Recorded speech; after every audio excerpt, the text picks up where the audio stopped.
Senator Lindsey Graham joins me now. He's been pressing the White House to make the names of the survivors known and let the survivors speak freely.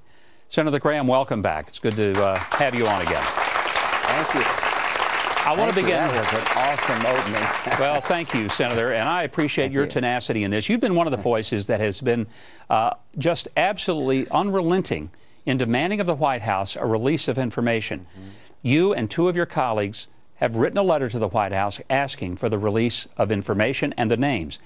What response have you received from them?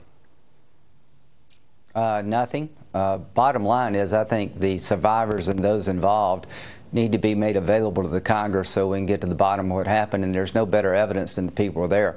Mr. Hicks is going to testify Wednesday. I've been talking to him for about 2 months. People are scared to come forward, and the President needs to make sure that those who come forward are going to do so without having to fear of losing their job or being any reprisals. This administration's been trying to hide the story of Benghazi, and finally it's going to come out, thanks to Fox News and a few other outlets.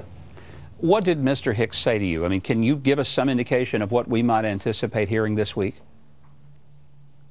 I think the whole construct of how bad it was before, how many times they asked for help and nobody would listen. You're going to be surprised to hear what he says about the interaction between him and Washington. He's the number 2 guy. He was Chris Stevens' deputy. He was on the phone with Chris right before he died. He's going to give you a chilling story of what it was like and how little help he received. And he's going to tell you about how he felt when he heard Susan Rice write this off to a spontaneous riot caused by hateful video. Everybody there knows that that was a complete political smokescreen. This is not the fog of war. She was not confused by the fog of war. This White House, 7 weeks before an election, tried to continue the narrative that bin Laden's dead, al-Qaeda's receding in terms of influence and power, and Benghazi destroyed that narrative and that storyline, and that's what this has been all about for a very long time.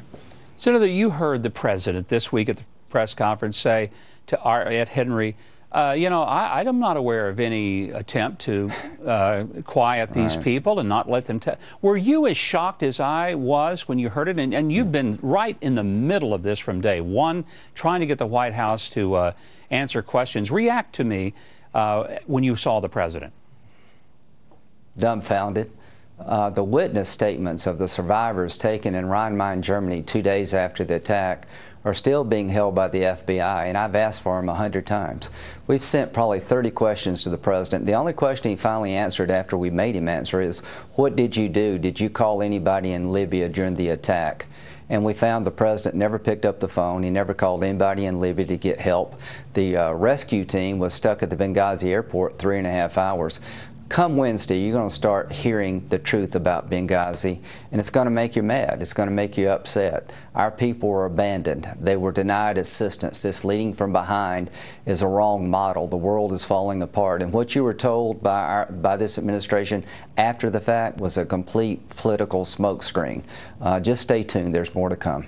Senator, how far will you push this? How far will you go to make sure that we get answers, and not just answers, but someone is held accountable and responsible as high up as is necessary to really vindicate these 4 dead Americans?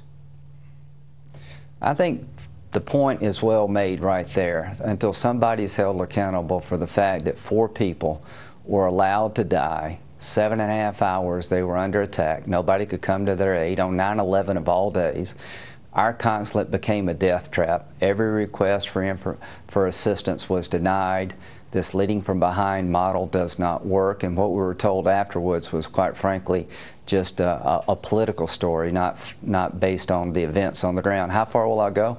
I will go to the point that I can look Mr. Woods in the eye and other family members and tell them exactly what happened in Benghazi until somebody's held accountable. Quite frankly, Secretary Clinton said she had a clear-eyed view of what's going on in Benghazi and Libya.